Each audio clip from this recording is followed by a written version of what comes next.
Allahumma salli ala Sayyidina Muhammad wa ala ali Sayyidina Muhammad salatan daimatan maqbulatan tuaddi biha anna haqqahul azim.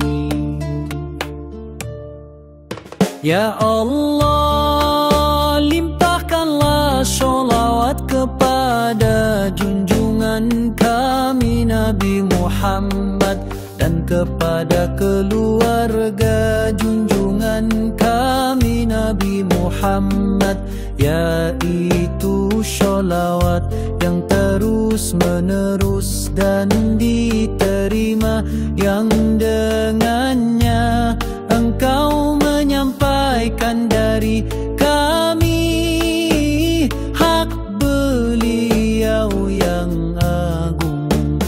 Allahumma salli ala Sayyidina Muhammad wa ala ali Sayyidina Muhammad salatan daimatan maqbulatan tuaddi biha anna haqqahul azim.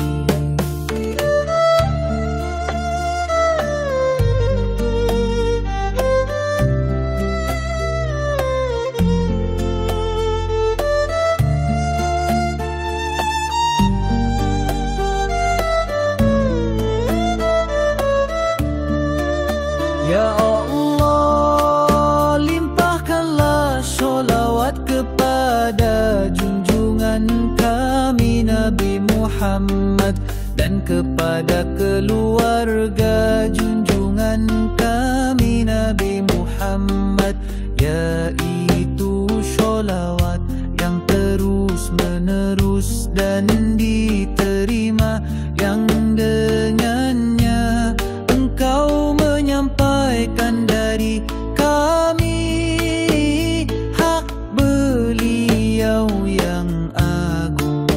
Allahumma salli ala Sayyidina Muhammad wa ala ali Sayyidina Muhammad salatan daimatan maqbulatan tuaddi biha anna haqqahul azim. Ya Allah, limpahkanlah sholawat kepada junjungan kami Nabi Muhammad dan kepada keluarga junjungan kami Nabi Muhammad, yaitu sholawat yang terus menerus dan